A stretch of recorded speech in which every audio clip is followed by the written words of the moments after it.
de la fête des plantes au zoo.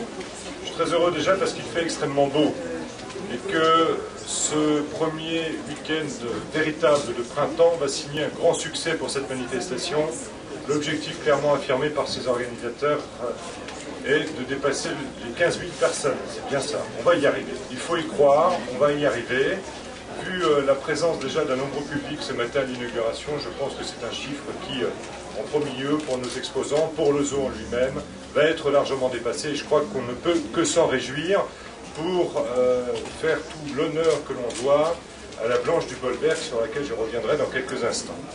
Alors, c'est la première manifestation généralement de l'année, la première manifestation printanière, estivale de l'année, et c'est l'occasion en tout cas pour le zoo de faire un petit peu un point pour l'ensemble des élus que je salue d'ailleurs, mes collègues naturellement de la N2A, les collègues de la municipalité de Mulhouse également, maires, adjoints, conseillers municipaux. Je les remercie naturellement de leur présence, principalement celle également de Michel Semmelweis, et en premier lieu naturellement la présence de notre députée européenne, Michel Strickler. Merci en tout cas pour votre présence.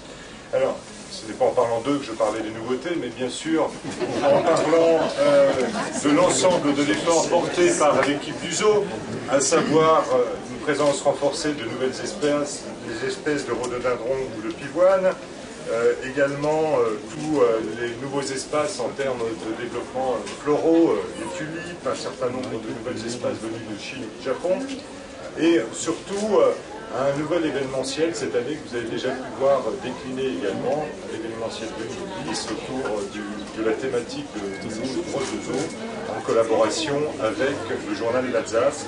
Et c'est une thématique qui va être développée tout au long de l'année avec un certain nombre de rendez-vous en mars, en septembre, déclinés autant pour les enfants que pour les plus anciens.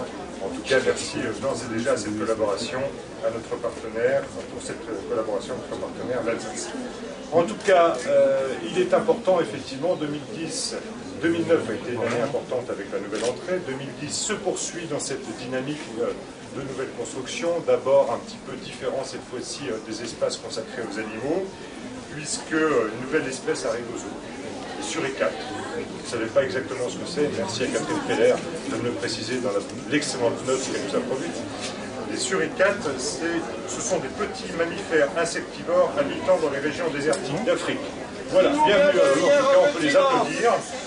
Et également la présence ou l'amélioration de l'enclos des tortues pour cette année 2010. Ce qui est particulièrement important, c'est le démarrage des travaux du bâtiment d'élevage qui devrait s'achever l'année prochaine en 2011 et surtout le nouveau dimensionnement de la zone holarctique puisque nos ours blancs vont enfin et heureusement pouvoir petit à petit espérer un enclos différent avec la présentation également de nouvelles espèces, des bœufs musqués et des renards polaires.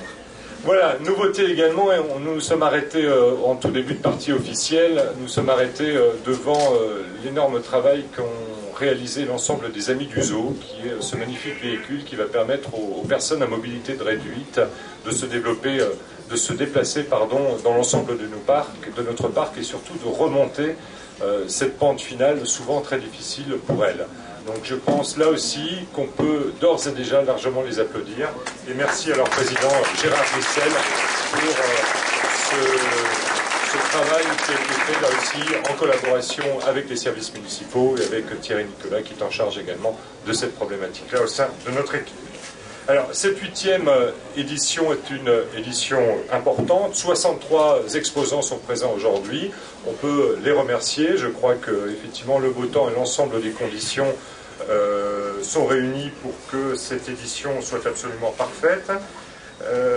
J'en ai déjà parlé tout à l'heure, la Blanche du Bolberg a été créée par les établissements Rivière et Monsieur Rivière est à mes côtés et nous pouvons largement le remercier. Elle est en exclusivité à la vente ce week-end avant de pouvoir se retrouver là aussi sur les marchés habituels. Je profite de ce moment pour remercier un certain nombre de partenaires.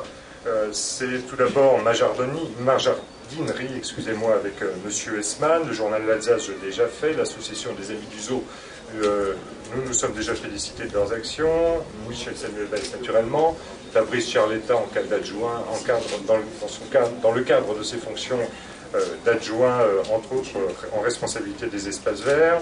Un certain nombre de personnes à excuser, en premier lieu naturellement Jean-Marie Bockel, maire de Mulhouse et président de la N2A, Jauge Piguel et Olivier Becht, vice-président délégué également de notre structure intercommunautaire, mais également Philippe Richert et Charles Butner.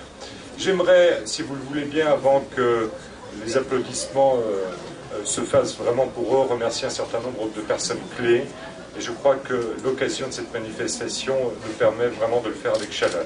C'est tout d'abord Christian Nazon, qui est le directeur général adjoint en charge du domaine dans lequel nous nous trouvons aujourd'hui et qui s'est coordonné avec beaucoup de brio les équipes du zoo et les équipes des espaces verts. Pierre Moisson, naturellement, le directeur du zoo et toute son équipe.